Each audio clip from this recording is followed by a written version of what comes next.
Hi, I'm Liz. And I'm Rhea. Welcome to Karma's My Bitch, a podcast about sex, love, magic, desire, purpose, bliss, and how life isn't simply the stories we tell ourselves. Okay, so we've gone through and talked about being our fullest selves, the full essence of who we are in the most divine way possible, so the divine can be seen for who it is. And in your phrasing, which was the perfect phrase and the exact phrase we needed, which was to be seen for who I am. And that is how we operate in bliss, because we are our fullest selves.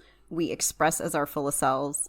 And all of our relationships and effectively how we operate in those relationships and any relationship we have, whether it's with a stranger on the street to our closest, the people closest to us, we have to be able to be that full self and communicate as that person. And it's all a shift. But by the time we have come through karma and magic and we're in our full power and we exercise divine will, it's not as difficult as it sounds. Have I summed it up? Did I miss anything? Yes. No, that was great. When you're in your fullest expression, are you in happiness or are you in bliss? That's a really good question. It actually depends on where you are in your fate and the choice you made.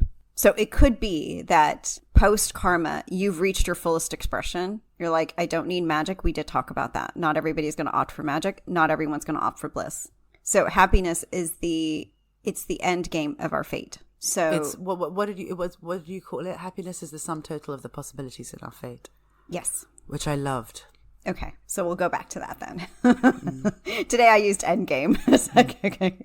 But it's cool. It represents the freedom and all the reclaimed joy that were stripped away by our separation lives and our separation realities. But also I remember you saying that there was a choice between happiness and bliss. Guidance used these words, and I have to use them, which is kind of like whatever, as if they really want to sell people on bliss. But they were like, happiness is a bland substitution for bliss.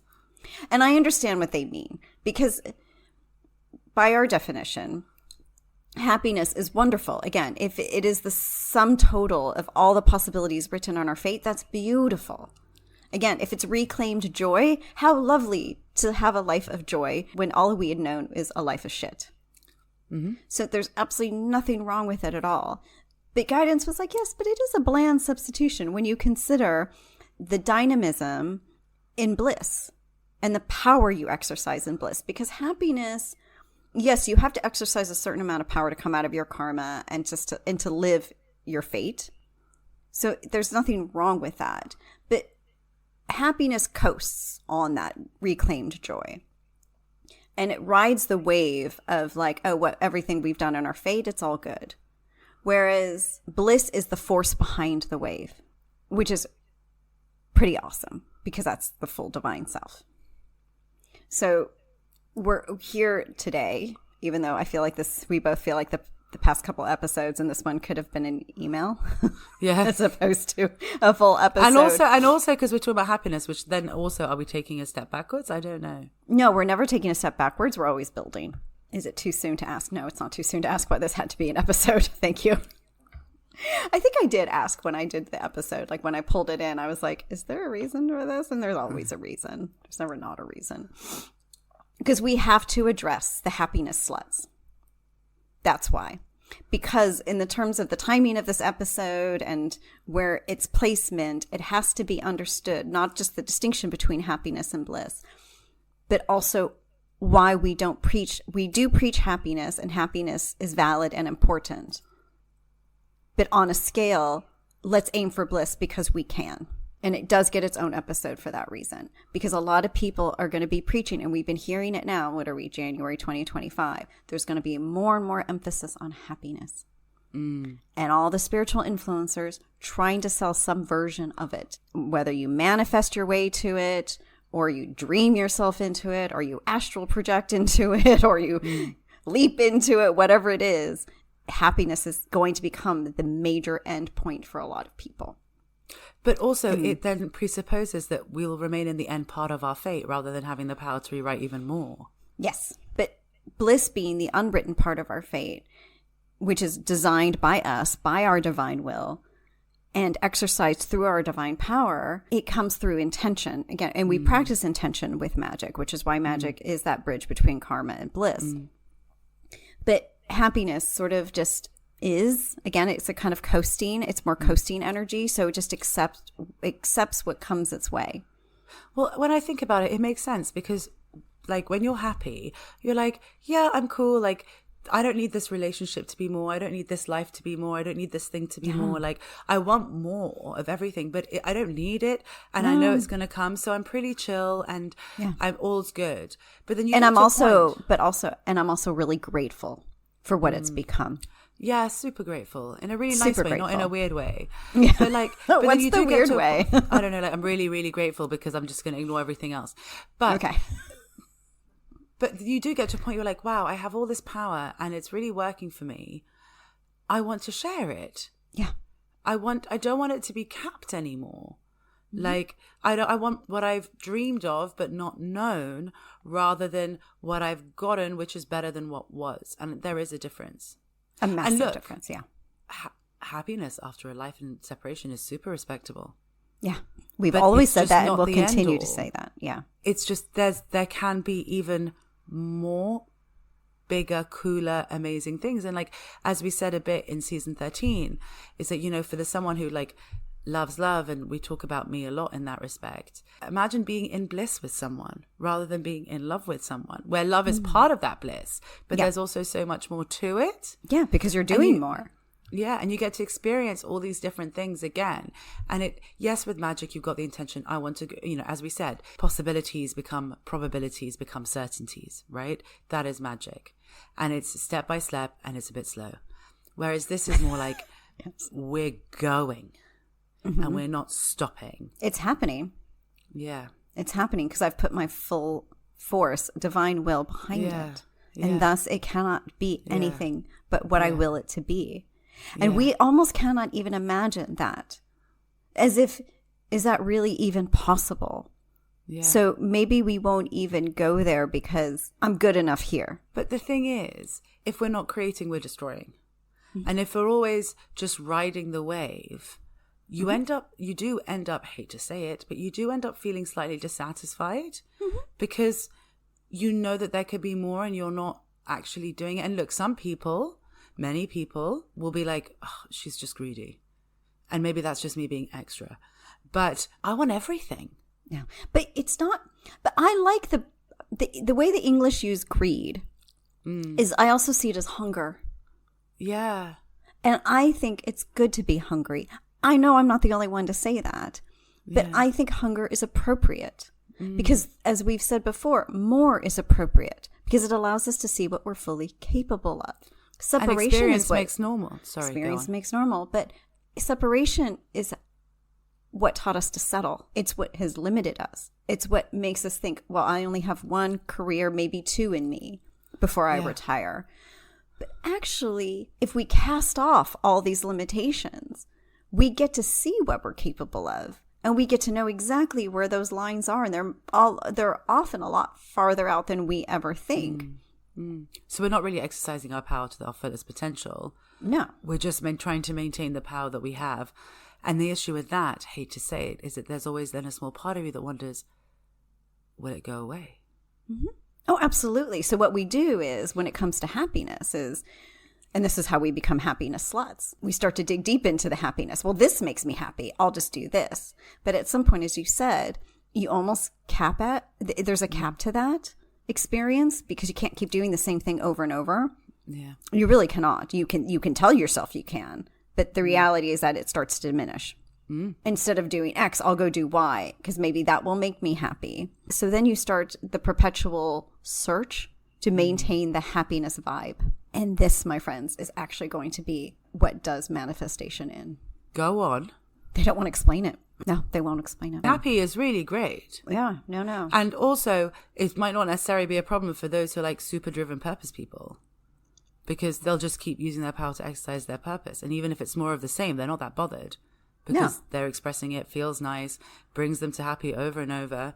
And from there, their relationships are easy and life is nice. Like, that's not necessarily a bad thing. No, and then they'll just keep investing in that time, even if it's the same relationships over and over. Yeah, no, they're like, I got another 10 years to go maybe in this life anyway. Yeah, and it's good anyway. I'm happy. But for people where sameness may become an issue, where they want more and maybe they haven't necessarily experienced the more that they've craved, that's going to be frustrating. And that's exactly where bliss comes in, right? Because then it allows everybody the space for the more. And it's on them and it's their responsibility to create it. Yeah. And you cannot manifest it. You will not be able to magnetize it. You really won't even be able to draw it to you. It is literally vibrationally something you create as you go. You can get high on your own power and keep going. That's way more fun than just, oh, and then the next holiday landed in my lap. Yeah. Because then you're also getting constantly this affirmation of your power, and you want to push your power more and more and see how far you can go. Mm-hmm. And look, like, I find this episode not triggering for me now, but would have been at some point, because happiness was sold as kind of like this apex. It wasn't even a carrot. It was what matters to us in this world. And it's what we were striving for in separation. It was the most you can get, right? I can be happy in this world that looks like this. And Bliss is coming along going, I can be happy in this world, but I can create a new one where I'll be even better. And that's quite a lot to ask.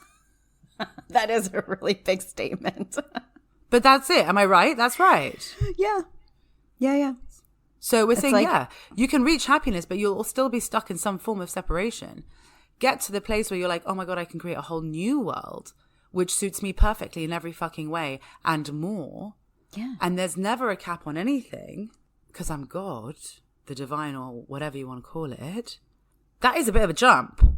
But also, that's the difference between thinking I've done everything right, so my life is great and like I'm in heaven, rather than I've created heaven. Mm-hmm. And so I can create a million heavens depending on my mood that day. Yeah. That's the difference, right? And it can look different depending on how I will it to be. And this is fascinating to me because now I'm having flashes of those episodes about happiness that we recorded, which felt like such a big deal at the time. Because in some ways, we were having to contend with how people define happiness as pleasure and contentment and all these things. And we were like, no, happiness is like big. Yeah. And now here we are. We're like, it's the sum total of our fate. It's a really big deal. And I think it is a huge deal. It's a big deal. It is. And that's why I want to like reiterate, like I want to go back to that for a moment, because I think even in A Karmic Adventure, I refer to bliss, but we also, like somewhere, I think we were also talking about the importance of happiness and its significance. We start, yeah. And so, again, we're not trying to poo-poo happiness. Is happiness a magic thing? No. Okay. It's a fate thing. It's a fate thing. So you can reach it and you don't need magic. Okay. Magic just is that full exercise of our power to transform our reality. And allows us to transform our reality. But you don't necessarily need magic to bliss. No. To get to bliss, right? Because you can develop your power in other ways. And seeing your fate, if you have written for yourself in this lifetime a big fate, that requires a lot of power. You may not need magic. But happiness in itself, for people who've come through their karma and whose lives have been steeped in separation, is a very big deal. And we don't want to downplay that. But we have to explain why bliss is critical. And we have to get it out there now in this season because of where people are going to go with their understanding of happiness and the way happiness is going to get marketed to them, right? Through wellness and stuff. Equating happiness and peace is definitely one of the biggest mistakes people can make. This brings me peace and therefore I'm happy. Because you remember how when we talked about magic, you don't want to stay in magic? Like magic is a way to exercise our power, but you cannot really, you can make the choice, really. We're never going to say you can't make the choice. But it's sort of detrimental to our growth and evolution. Like to dip in and out of it. You can dip in and out of it, but to stay in magic is almost like locking yourself away in a room and never really fully living. Now, what people are going to start to mistake happiness for is peace. This brings me peace. I feel at peace here. I'm happy. That's enough for me. Isn't peace just being in alignment with all your bodies? Yes, that's how we taught it. Being one whole singular piece as far as consciousness goes. Yeah. But that's not going to necessarily be understood. How a lot of people understand peace is relief. This is relief from my pain. So there's still pain that gets unaddressed or that goes unaddressed. And so what you then do, you start splitting realities in that sort of self-denial bit. The risk is in people becoming happiness sluts and chasing this happiness as a carrot versus this is the apex of my fate because I've dug into my purpose. I am actively working towards something. I am, for lack of a better phrasing, excuse me for using this, but bettering myself. Bettering myself in the sense that we are making our lives better with every single choice we are consciously making. So actually, the happiness that's being touted isn't even happiness anyway. Not really. That's the risk.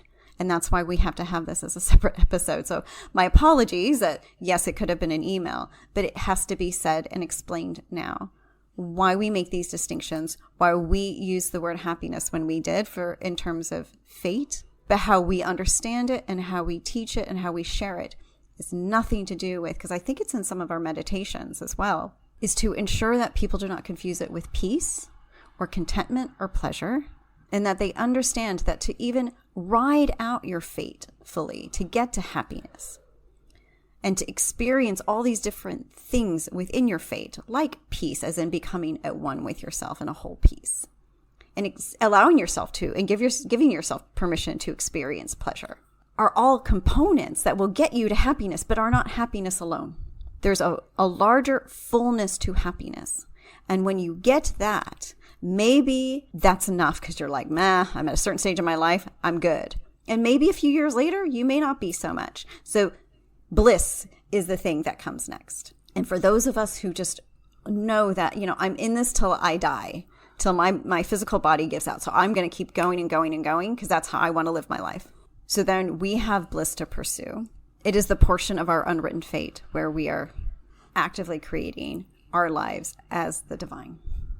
So you get to happiness, our version of sum total of the fate.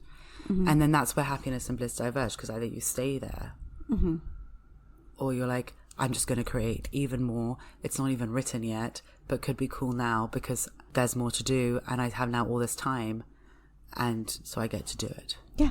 Time, and I have all this space and all this power.